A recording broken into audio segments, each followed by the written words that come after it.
कौन बनेगा नेता। नगर निगम के चुनाव पास आने वाले थे।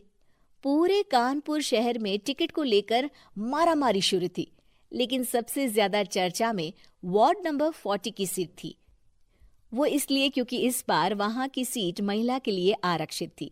अब सवाल ये था कि चुनाव लड़ेगा कौन। इससे पहले ठाकुर साहब वहां से पार्षद थे और इस बार उन्होंने अपनी पत्नी सीमा ठाकुर को टिकट दिलवाई और ठाकुर साहब की शान के कारण सीमा जी ने 20,000 वोटों से चुनाव जीत लिया। अरे बधाई हो सीमा भाभी, अब तो आप वार्ड की पार्षद बन गई हैं। अब तो हमारे काम आप ही करवाएंगी। अरे ये तो सिर्फ नाम की पार्षद बनी है, वो तो महिला सीट आ गई, वरना पार्षद तो मुझे ही बनना था। अब भले ही चेहरा इसका होगा, लेकिन पावर तो मेरी ही होगी।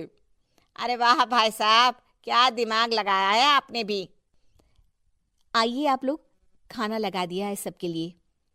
सीमा जी पार्षद बन चुकी थीं, फिर भी उनकी एक ना चलती। सारे काम ठाकुर साहब खुद ही संभाल लेते और जहां जरूरत पड़ती वहां सीमा जी का अंगूठा लगवा लेते। सीमा जी ज्यादा पढ़ी लिखी भी नहीं थी। एक दिन ठाकुर साहब और सीमा एक प्रोग्राम में जाते हैं। अरे ठाकुर साहब, आप आ गए। ओहो, पार्षद मैडम भी आ गई हैं। स्वागत है आप दोनों का। लगता है हमारे पार्षद फंड का सही इस्तेमाल हो रहा है। चलिए अब उद्घाटन करते हैं। ये लीजिए ठाकुर साहब कैची, आप ही सबसे पहले प्रवेश कीजिए। सब लोग आगे निकल जाते हैं और सीमा जी पार्षद होने के बावजूद भी पीछे खड़ी रह जाती हैं। वो देखती हैं कि वेलकम बोर्ड पर उनका नाम है, लेकिन महिला होने के कारण कोई उनका सम्मान नहीं कर रहा। अगले दिन एक आदमी उनके घर आता है। अरे ठाकुर साहब नमस्कार। कल ना हम नोटिस किए कि हमारा घर तो अवैध है और नगर निगम वाले उसे तोड़ने आ रहे हैं। अरे कुछ कीजिए ना ठाकुर साहब।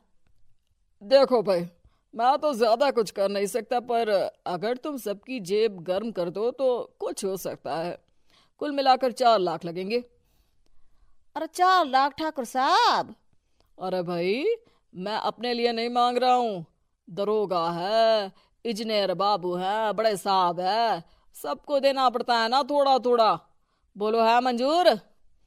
तभी वहां अचानक सीमा जी आ जाती हैं। अरे ये आप क्या कर रहे हैं? पहले इन्हीं लोगों से तो आपने वोट मांगे, अब इनसे ही पैसे ले रहे हो। अरे चुप रहो तुम, तुम्हारा काम है सिर्फ अंगूठा लगाना, तुम वही किया करो। मुझे दूसरे काम तुम मत सिखाओ, समझी? और तुम ना जाओ, अब पैसे लेकर आओ, वरना जेसीबी किसी भी वक्त आती होगी। सब कुछ ऐसे ही चलते रहता है। एक दिन सीमा जी और ठाकुर साहब को एक लोकल मीटिंग में बुलाया जाता है। वहां पर कई और अधिकारी लोग भी मौजूद रहते हैं। अब मैं चाहूंगा कि ठाकुर साहब हमारे बीच 2 शब्द कहें। मेरे प्यारे भाइयों और बहनों, आज मेरा सौभाग्य है कि मैं आप सबकी सेवा दिन रात कर पा रहा हूं। आपने मेरी पत्नी को भारी मतों से जिताया है, इसलिए मैं आप सभी का शुक्रगुजार हूं। मैं आप सबसे वादा करता हूं कि हमेशा की तरह हमारे वार्ड में किसी को कोई तकलीफ नहीं आने दूंगा। सभी लोग तालियां बजाने लगते हैं। अब मैं माननीय पार्षद मैडम को स्टेज पे बुलाना चाहूंगा। अपने नाम को बुलाया सुनकर सीमा जी एकदम चौंक जाती है। उन्हें बिल्कुल उम्मीद नहीं थी कि इतनी बड़ी जगह उन्हें मंच पर बुलाया जाएगा। जैसे तैसे वो मंच पर चढ़ती हैं। ऊपर जाते ही सीमा जी को सारी पुरानी बातें याद आ जाती हैं कि किस तरह उनके पति उन्हें कभी भी आगे बढ़ने नहीं देते और उनके नाम से गलत काम करते हैं। वो बोलने लगती हैं। मैं आपके वार्ड की पार्षद सीमा हूं। आप में से बहुत कम लोग ही मुझे जानते होंगे, क्योंकि इससे पहले मुझे कभी ऐसा मौका ही नहीं मिला। सारे मौके मेरे पार्षद पति यानी आपके ठाकुर साहब ही लेते रहे, लेकिन आज ये मौका मुझे मिला है तो मैं इसे ऐसे ही नहीं जाने दूंगी। मैं आपको ये बताना चाहती हूँ कि आपके ठाकुर साहब मेरे नाम की आड़ में गैर कानूनी काम करते हैं, जिस पर अंगूठों के निशान मेरे होते थे।